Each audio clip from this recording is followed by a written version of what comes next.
사람 사는 곳에는 소위 종교라는 것이 다 있습니다. 옛날은 옛날대로, 요즘은 요즘대로, 동양은 동양대로, 서양은 서양대로, 하여튼 종교라는 것이 늘 여기나 저기나 있게 마련이에요. 근데 종교를 생각해 보면 세 가지 공통점이 요소가 있는 것을 보게 됩니다. 첫 번째는 모든 종교에는 나름대로 경전이 있습니다. 우리는 소위 바이블, 성경이 기독교의 경전이고요. 불교에도 불경이 있습니다. 이슬람에도 코란이 있습니다. 하다못해 아주 하등 종교인 무속신앙에도 부적 한 장을 붙여놓고 경전은 아니지만 경전처럼 그렇게 잘 바라보는 것을 보게 됩니다. 소위 이 경전, 성경이나 여러 가지 경전에서 좀 인격적인 신, 지정의의 모습을 가진 신이 있는 그러한 경전을, 종교를 소위 고등 종교라고 이야기하고요. 근데 그렇지 않은 종교를 좀 하등 종교다라고 흔히 이야기를 합니다. 흔히 경전에서 지정의, 또 살아있는 신, 이런 분으로 소개되어 있는 종교는 우리가 아는 것처럼 유대교, 기독교, 또 이슬람이 믿는 코란에 나오는 그러한 신, 이런 분이 그렇게 소개가 되어 있어요. 근데 공통점이 있습니다. 다 뭐예요? 창세기를, 구약을 같이 공유하는 부분이 있습니다. 곧 천지를 창조하신 하나님, 아브라함의 하나님, 이삭의 하나님, 야곱의 하나님, 이 하나님을 같이 공동으로 고백하는 그런 공동적인 부분이 있음을 알 수가 있겠습니다.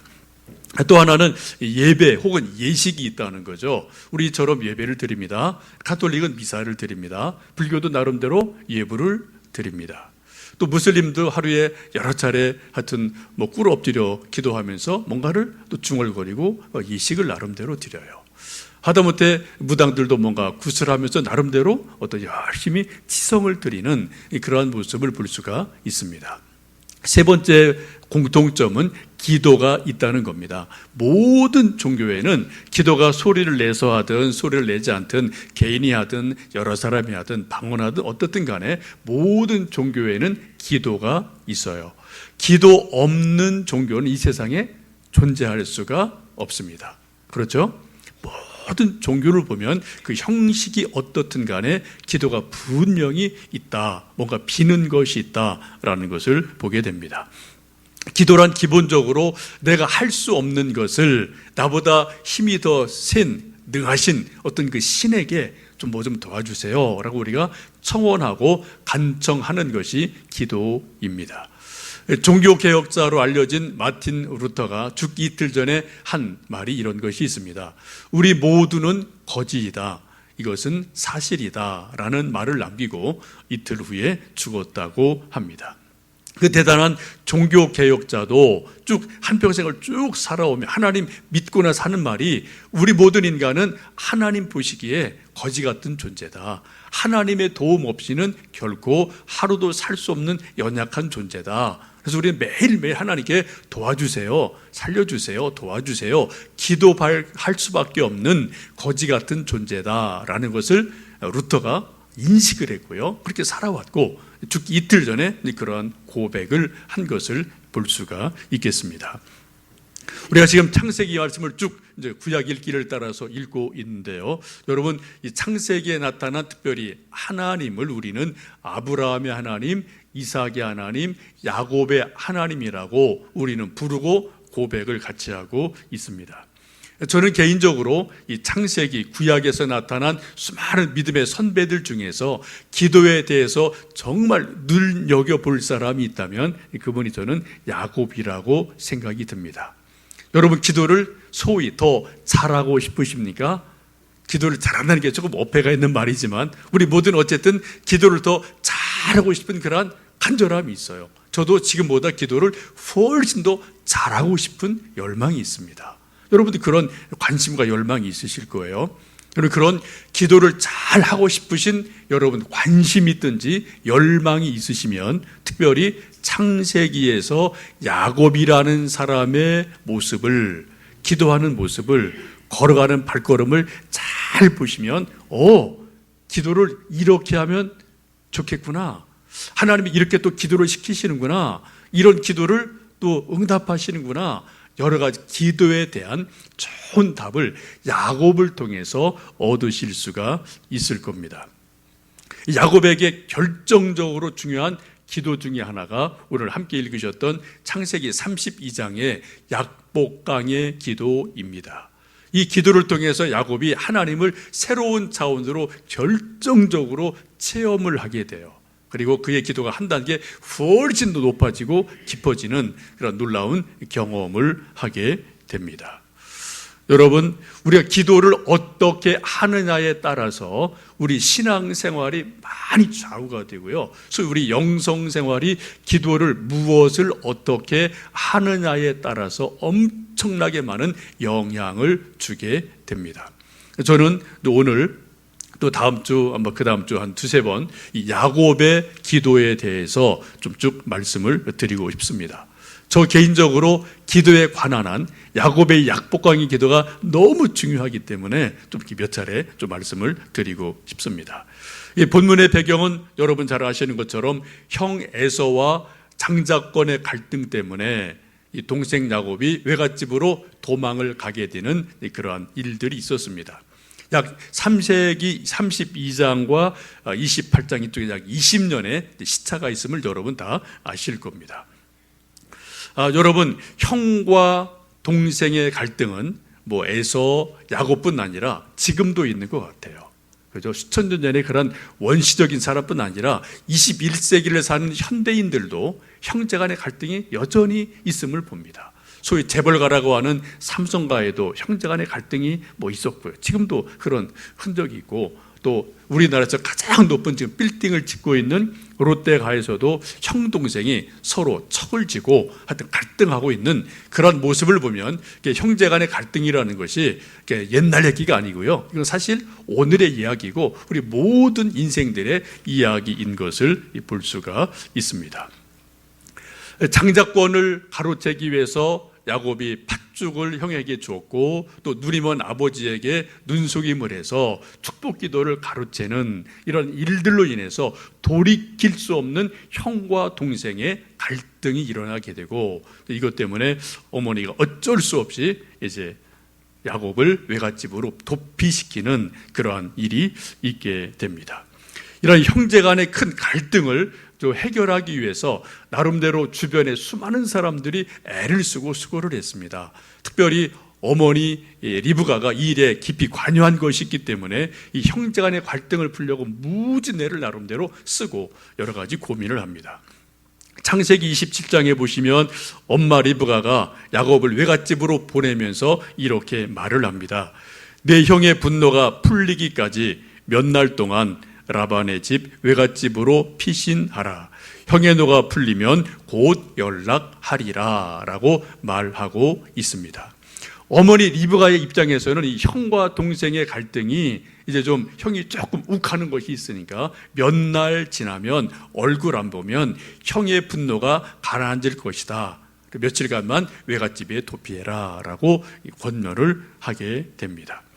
이것을 요즘 말로 말하면 이렇게 말할 수 있겠죠. 엄마 리브가의 이 갈등 해결 방법은 세월이 약이겠지요 라는 그런 생각을 한 겁니다.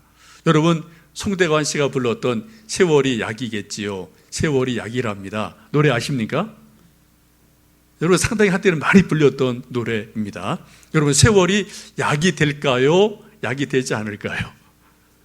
약이 될 때도 있고 독이 될 때도 있고, 그건 뭐 좀 조금 케이스마다 좀 다른 것 같아요. 근데 이 경우는 세월이 20년이 지났는데도 전혀 갈등이 해소되지를 않았습니다. 오히려 점점점 더 안으로 골마 들어가서 더 큰 갈등이 일어나는 것을 볼 수가 있겠습니다. 우리가 인생을 살다 보면은 뭐 가족 안에서 형제 간에 또 친구 간에 갈등이 일어나고요. 이런저런 뭐 염려가 있을 수 있어요. 여러분, 그런 일이 있을 때 세월이 약이겠지 하고 그냥 무작정 기다리지만 않으셨으면 좋겠어요. 그렇게 되는 일도 있지만 대부분은 세월이 약이 아닌 것 같습니다. 그래서 정말 하나님께 기도하고 도움을 요청하고 뭐 우리가 액션을 취할 때 그때 뭔가 하나님이 개입하셔서 풀어주시는 일이 분명히 있거든요. 뒷부분에 보시면은 이런 20년간 갈등에서 해결되지 않았던 것이 기도하는 중에 하나님 역사하심으로 해결되는 것을 우리 결과적으로 뒷부분에서 보실 수가 있습니다. 어쨌든 리브가 엄마의 생각은 세월이 약이란다 라고 생각했지만 그 뜻대로 되지를 않았습니다. 20년의 세월이 지나고 야곱이 어쩔 수 없이 외삼촌의 등에 떠밀려서 다시 고향으로 돌아갈 수밖에 없는 상황이 연출이 되고 지금 처자식을 데리고 고향으로 돌아가고 있습니다.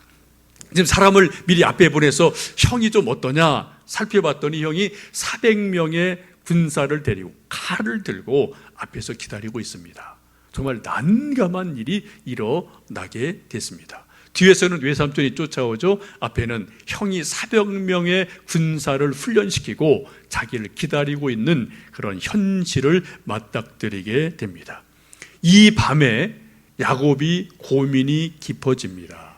근심이 깊어집니다. 그래서 지금 계속 말씀을 쭉 보면은 밤에 이런 말씀들이 반복되어 있음을 보게 됩니다.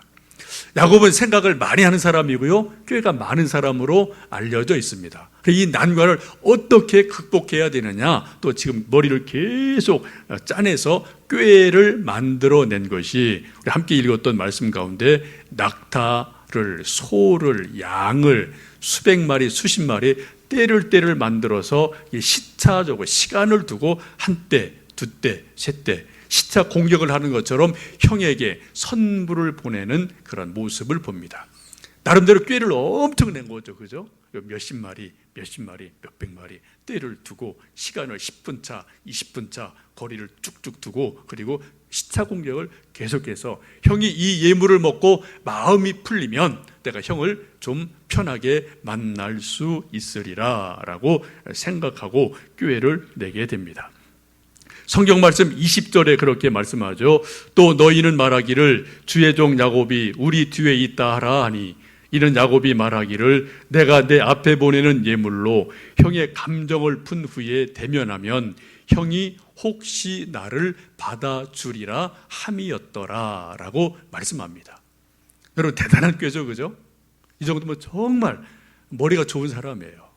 8대입니다. 소, 양, 낙타, 암양, 수양 계속 나누어서 시차적으로 계속 선물을 보내고 이것을 형이 받아 먹고 마음이 풀리면, 감정이 풀리면 내가 형을 이제 만난다라고 작전을 짜고 꾀를 내기를 시작했습니다. 여러분 이 꾀가 통했나요? 안 통했나요? 불행하게도 이 꾀가 통하지를 않았습니다. 만약 이 야곱의 꾀가 통했다면은 야곱은 기도하지 않았을 겁니다. 우리가 성경에서 보는 약복강의 기도라는 이 기도의 사건은 성경에 없을 거예요. 그죠? 야곱이 꾀를 통해서 위기를 잘 모면했다더라라고 성경이 기록을 했을 겁니다. 그러나 불행인지 다행인지 야곱의 꾀가 통하지 않고 지금 아주 더 난감한 입장에 처하게 되어 있습니다. 여러분 저래도 그래요. 이런 꾀가 통했다면 제가 굳이 기도할 이유가 없죠. 이미 해결됐는데 뭐하러 기도하겠습니까? 그냥 자꾸 꾀를 만들어내면 돼요. 우리 인생이 만들어낸 꾀가 뭘까요? 솔로몬은 전도서 7장에서 이렇게 말합니다. 내가 깨달은 것은 이것이라 하나님은 사람을 정직하게 지으셨으나 사람은 많은 꾀들을 내느니라 라고 말씀을 해요. 이것을 새 번역은 이렇게 말씀합니다. 내가 깨달은 것은 이것이다. 하나님은 우리 사람을 평범하고 단순하게 만드셨지만 우리는 우리 자신을 복잡하게 만들어 버렸다. 기가 막힌 말씀이죠. 하나님은 우리 인간을 심플하게 만드셨어요. 단순하게 만드셨어요. 그런데 우리 인간들은 자기 자신을 자꾸 복잡하게 만들어 가요. 자꾸 생각이 지나쳐서 꾀를 만들어 가다가 결국 어떻게 해요? 꾀를 만들고 자기 꾀에 자기가 걸려 넘어지는 게 인생입니다. 그렇죠? 이게 꾀예요. 근데 우리 인간들은 끊임없이 꾀를 만들어 갑니다. 한두 번은 통할 수 있어요. 근데 꾀가 영원히 늘 절대로 통하지를 않습니다. 결국은 꽤 자기가 넘어져서 인생을 크게 하던 힘들어하는 일들이 우리가 살다 보면 있지 않겠습니까? 여러분 참 놀랍죠? 지금 야곱이 꾀를 엄청나게 만들어냈는데 그 꾀가 통하지를 않았어요. 무용지물이 됐습니다. 그 절박함, 그 절망감, 그 낙심, 그 두려움, 그때 한 게 뭡니까? 그때 바로 그 자리에서 기도가 나온다는 거죠. 여러분 꾀가 통하면 기도 안 합니다. 자꾸 잔머리 굴릴 생각만 한 거죠. 그죠? 꾀만 되는 거예요. 근데 꾀가 안 통하니까, 꾀가 통하지 않으니까 그 절망의 자리에서 어쩔 수 없이 하나님 도와주십시오, 하나님 살려주셔야 되겠습니다라고 하나님을 찾는 것이 기도라고 성경은 말씀하고 있습니다. 여러분 바로 기도의 역설이 여기에 있고요. 여기에는 저나 여러분이나 다 예외적인 것은 아닌 것 같아요. 저도 제 생각대로 척척대면 제가 기도 뭐하러 하겠습니까? 새벽 뭐하러 그렇게 힘들게 하겠어요? 또 이렇게 시간 정해서 이러고 저러고 기도하겠습니까?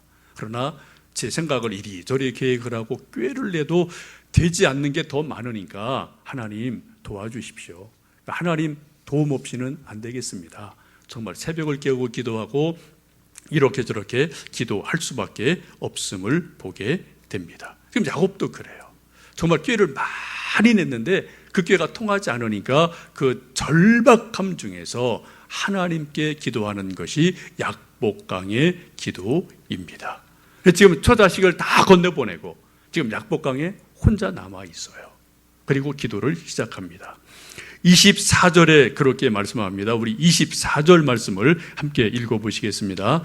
야곱은 홀로 남았더니 어떤 사람이 날이 새도록 야곱과 씨름하다가, 지금 처자식과 재산을 다 강 건너로 보내고 그 깊은 밤중에 야곱이 홀로 남았다라고 성경은 말씀합니다. 야곱이 홀로 남아있다, 홀로 남겨졌다, 이 말씀은 아주 중요한 말씀입니다. 여러분 기도하기에 가장 좋은 시간이 언제일까요? 새벽, 점심, 잠자기 전에 이런 시간 말고요, 기도하기 가장 좋은 상황, 이게 언제입니까? 성경은 홀로 남아있을 때라고 성경은 말씀합니다. 물론 수백 명이 우리가 합심해서 뜨겁게 합심 기도하는 거 좋은 기도예요. 그러나 성경을 쭉 보시면요, 정말 좋은 기도는 홀로 남겨져 있을 때, 내가 홀로일 때 드리는 기도가 진짜다라고 성경은 말씀합니다. 예수님도 뭐라고 말씀하세요? 골방에서 기도해라, 골방에서 기도해라 라고 예수님도 우리에게 권면을 하십니다. 이 홀로 있다는 것을 이제 우리가 두 가지로 보셔야 될 것 같은데요. 영어 표현을 보면은 외로움, loneliness, 또 고독, solitude라는 두 가지 단어로 분류를 해서 볼 수가 있겠습니다. 우리 혼자 있을 때 외로워요. 그래서 외로움을 아주 진하게 느낍니다. 외로움을 탈출하기 위해서 우리는 TV를 그냥 무의식적으로 켭니다. 또 핸드폰을 만지작거립니다. 친구한테 전화하고요. 그리고 또 커피 마시러 가고 수다를 떨고, 이게 다 외로움을 떨쳐버리는 우리의 본능적인 그런 반응들인 것을 보게 됩니다. 우리는 더불어 사는 존재이기에 그런 게 때때로 필요하고 또 우리에게 좋은 일이죠. 그러나 성경은 외로울 때 기도하라 라고 말씀하셔요. 내가 지금 외로우냐 아니면 고독하냐, 그걸 어떻게 보시면 알 수 있냐면은, 내가 지금 뭔가 혼자 있을 때 외로워서 시간이 너무 안 간다, 또 누가 사람을 찾아야 되겠다, 핸드폰을 만지작거리고 혹은 TV를 무의식적으로 켜는 순간은 여러분 외롭다는 증거입니다. 내가 혼자 있는데 가끔 우리 그럴 때 있잖아요. 남편이나 아내가 좀 늦게 귀가할 때, 아이들도 아직 방학에서 어디 멀리 떨어져 갔을 때, 나 혼자 10시, 11시에 혼자 우두커니 집에 있을 때가 가끔 있단 말입니다. 그때 여러분 그 홀로 있는 시간이 오히려 다른 사람들의 방해를 전혀 받지 않고 하나님을 좀 생각하고 싶구나 라고 우리의 마음이 하나님을 생각하고 기도로 들어간다면 그거는 고독의 시간이에요. 외로움은 사람을 찾습니다. 고독할 때는 하나님을 찾습니다. 홀로 있는 건 똑같은데 방향성이 달라요. 거기에 따라서 그 기도가 완전히 달라지는 것을 보게 됩니다. 지금 이 야곱은 홀로 남아있다는 것은 고독하다는 거로 보시는 게 좋을 것 같아요. 물론 물리적으로 혼자 있다라는 외로움이 있지만 그게 어떻게 해요? 지금 기도로 쭉 흘러 들어가고 있어서 그 위대한 약복강의 기도가 홀로 있을 때 이루어지는 것을 보게 됩니다. 여러분 가끔 댁에서 혹은 어디 낯선 곳에 가셔서 혼자 있으실 때 그때 그 시간을 어떻게 내가 활용하고 쓰고 있나 한번 잘 생각해 보세요. 우리 대부분 저도 그런데요. 이제 무의식적으로 우리 이거에 아주 너무 친숙해서 이거 없으면 하루도 못 살아요. 그죠? 그냥 진짜 식당 가서 혼자 밥 먹을 때 괜히 좀 이상하잖아요. 어색하잖아요. 그죠? 그냥 이거 켜놓고 만지작거리고 아무것도 없는데도 그죠? 있는 척하고 이런 게 우리 아니겠습니까? 여러분 홀로 있을 때 그때 여러분 생각이 어디로 흘러가는지 내가 뭘 하는지 잘 생각해 보시면 좋겠어요. 홀로 있는 시간을 잘 활용하는 사람이 영적인 사람이고요. 정말 기도의 사람이 될 수가 있어요. 때로는 어쩌면 우리가 일부러라도 홀로 있는 시간을 만드셔야 돼요. 이게 정말 중요하거든요.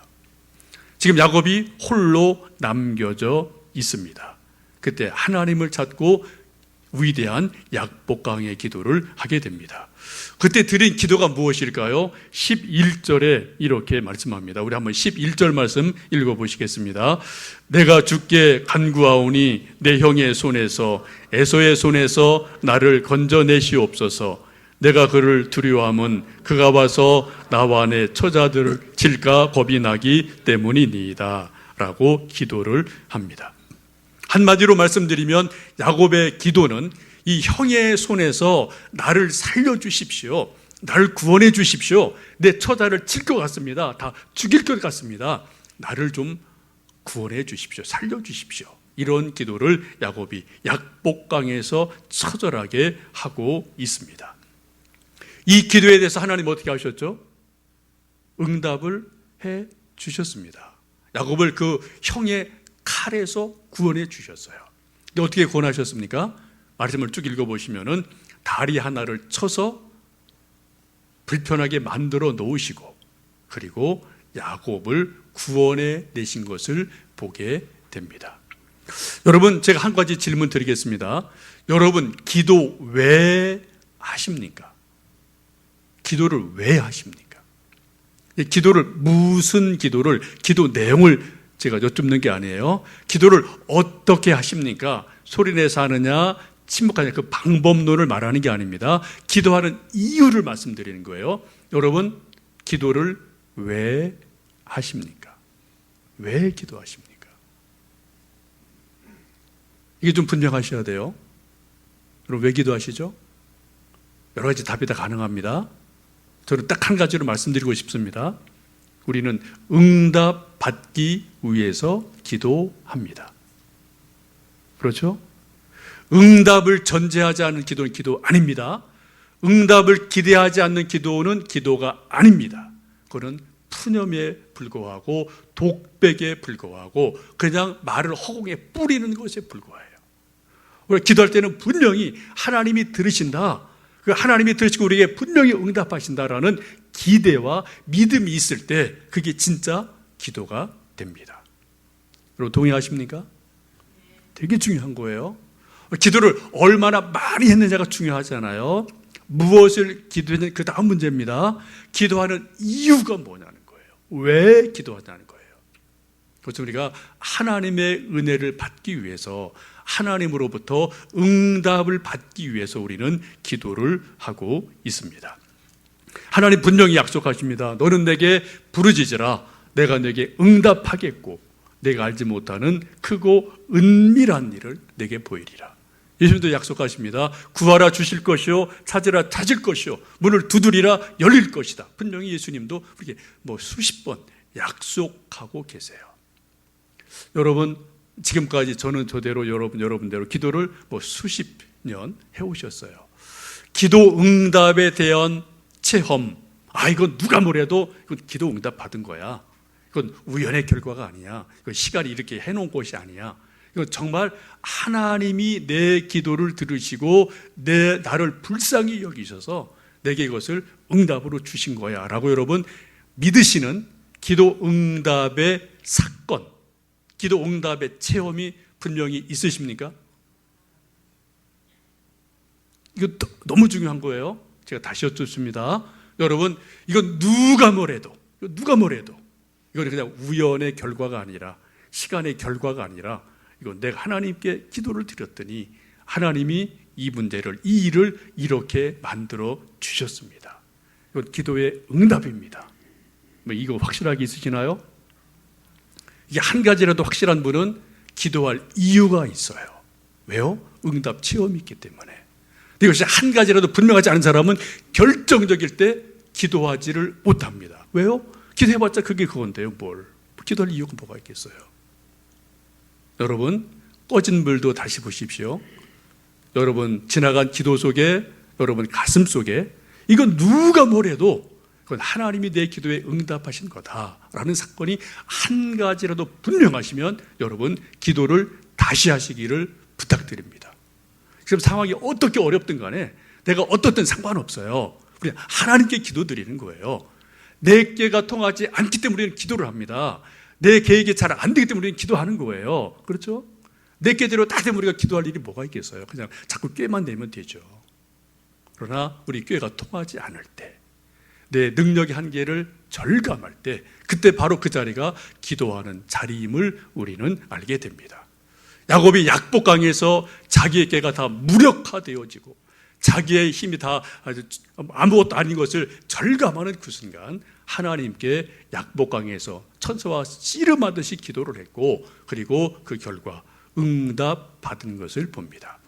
한 가지 기억하실 것은, 우리가 가끔 혼란스러워하는 것은 우리가 기도 응답이냐 소원 성취냐, 이 두 가지가 조금 헷갈릴 때가 있어요. 혼란스러울 때가 있어요. 우리 하나님께 우리 소원을 간절히 아뢰입니다. 하나님 것을 들으시고 응답해 주셔요. 어떤 때는 우리가 A를 구했을 때 하나님 A로 똑 떨어지게 응답하실 때가 있습니다. 때로는 우리가 A를 구했는데 결과는 B가 나올 때가 있고 C가 나올 때가 있어요. 여러분, 그거 응답인가요? 아닌가요? 혼란스럽죠? 여러분, 소원 성취는 주인공이 누굽니까? 나예요. 내 뜻대로, 내 소원대로 이렇게 다 되어진 것도 우리는 그것을 응답이라고 여기는 경향이 있어요. 그러나 하나님은 우리보다 크신 분입니다. 우리가 A를 우리 간절히 구할 때 하나님 때로는 A를 주시지만 때로는 B를 주시고 때로는 C를 주실 때가 분명히 있습니다. 저 그런 일 아주 많아요. 그런데 제가 돌아보면은 하나님이 정말 내 생각보다 크시구나, 높으시구나, 합력해서 선을 이루시는구나, 그러한 고백을 하지 않을 수가 없습니다. 여러분, 기도 응답을 소원 성취라는 그 조그만 눈으로 보지 마십시오. 하나님의 눈으로 보시면 좋겠어요. 기도 응답의 주인공은 하나님이십니다. 예수님도 겟세마네에서 기도하실 때 할 수만 있으면 이 산이 내게서 넘어가게 해주십시오. 얼마나 힘드시면.